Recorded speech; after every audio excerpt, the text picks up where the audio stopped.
हमारी दुनिया केवल आंखों से दिखने वाली नहीं है, ये उससे कहीं बढ़कर है। यह एक ऐसा आयाम है जिसमें रहस्य और रोमांच हर पल मौजूद है, बल्कि कहानियों और मान्यताओं से भी बनी है। ये मान्यताएं पीढ़ी दर पीढ़ी चली आ रही हैं, जो हमारे समाज और संस्कृति का अभिन्न अंग है। इन्हीं में ऊपरी हवाओं की धारणा गहराई से जुड़ी है, एक ऐसा विचार जो सदियों से लोगों के मन में बसा हुआ है।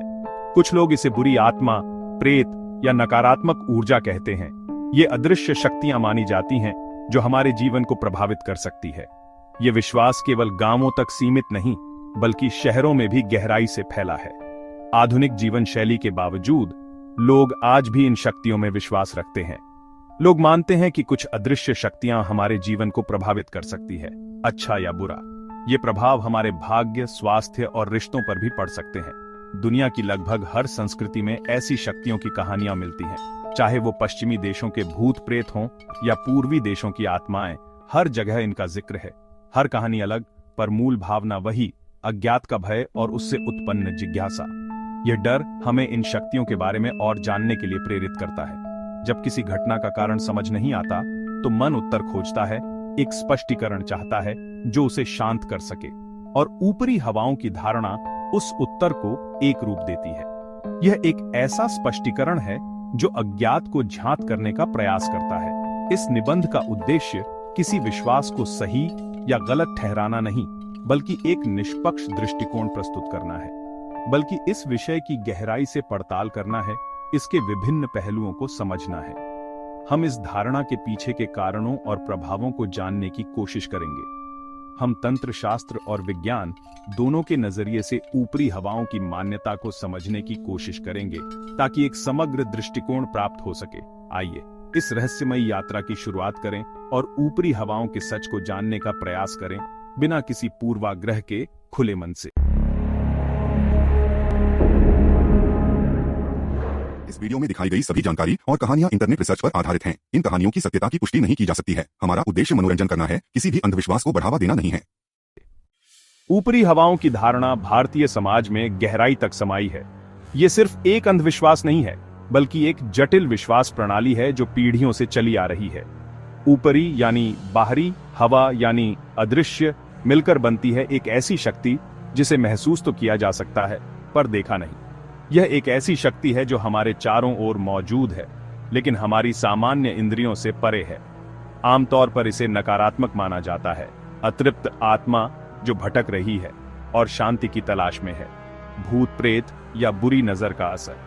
माना जाता है कि बुरी नजर किसी की ईर्ष्या या द्वेषपूर्ण विचारों से उत्पन्न होती है, और इसका प्रभाव व्यक्ति के जीवन पर नकारात्मक रूप से पड़ सकता है।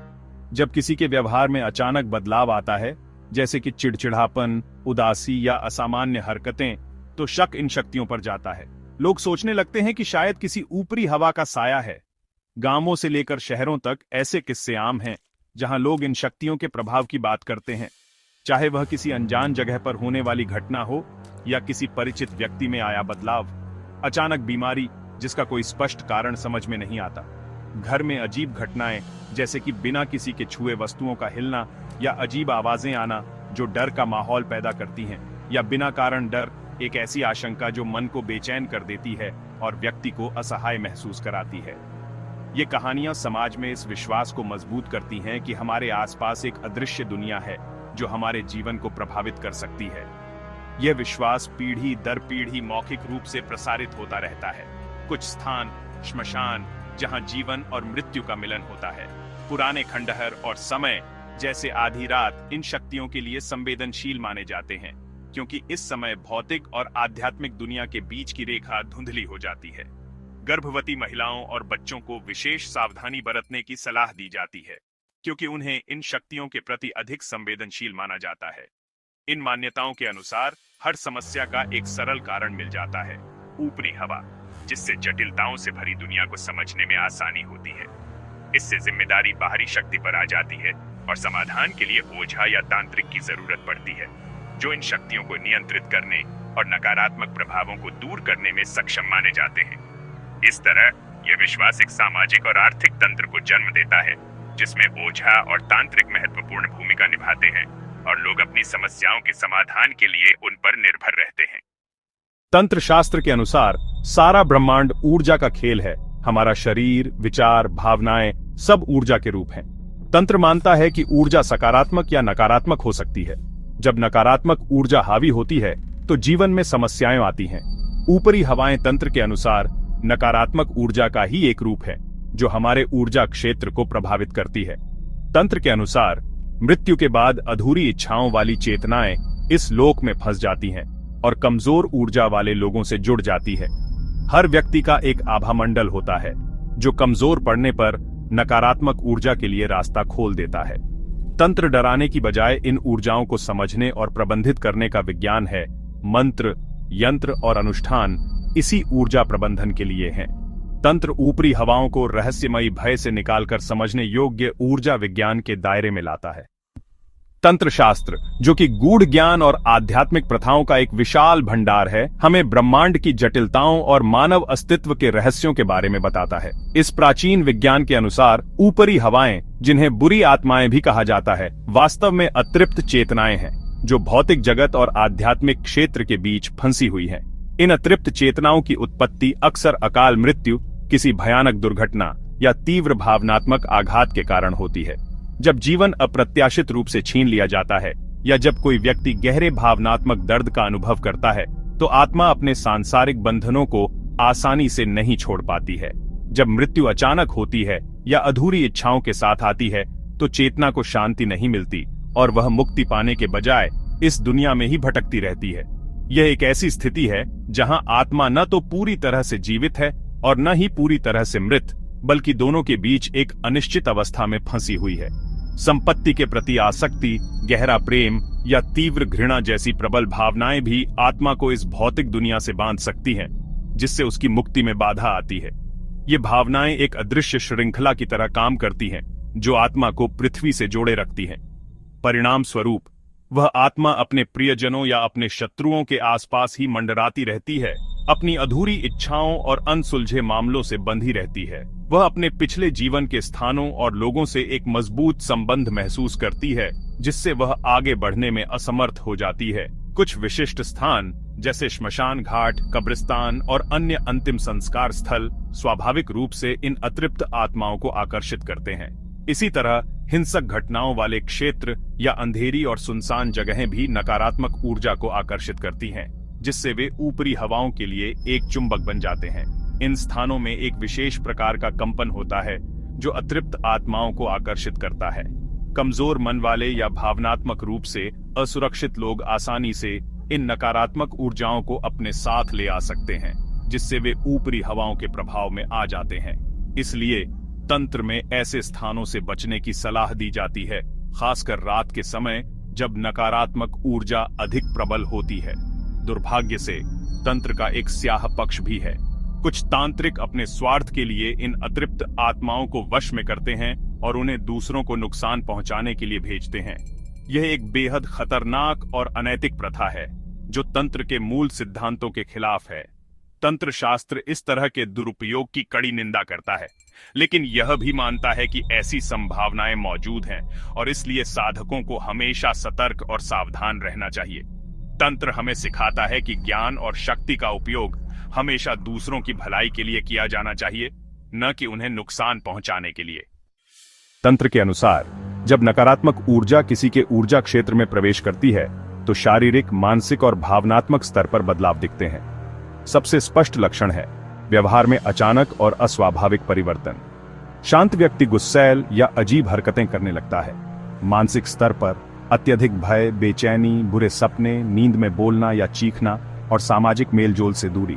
शारीरिक लक्षण थकान, कमजोरी, बिना कारण दर्द, शरीर पर निशान, भूख में बदलाव और चेहरे की कांति का कम होना।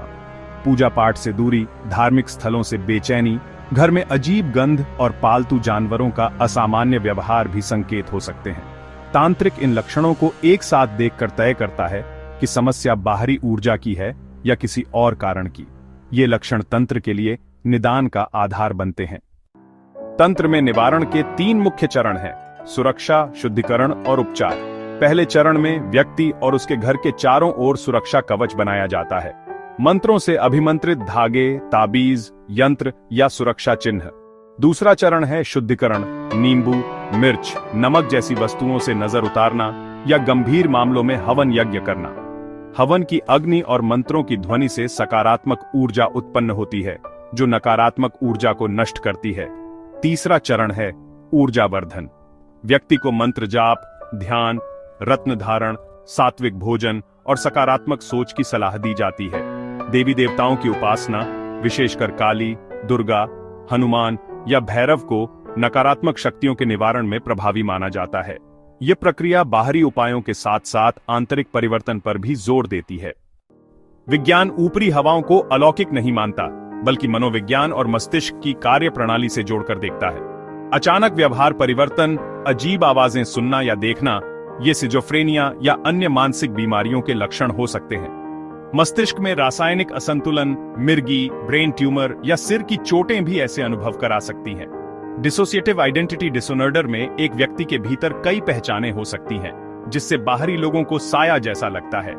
सम्मोहन और सामाजिक सुझाव भी इन अनुभवों को गहरा बना सकते हैं। जब समाज और परिवार भी ऊपरी हवा का असर मान लेते हैं, तो व्यक्ति खुद भी उन लक्षणों को सच मानने लगता है। इस तरह छोटी मानसिक समस्या सामाजिक और मनोवैज्ञानिक दबाव से बड़ा अलौकिक संकट बन जाती है।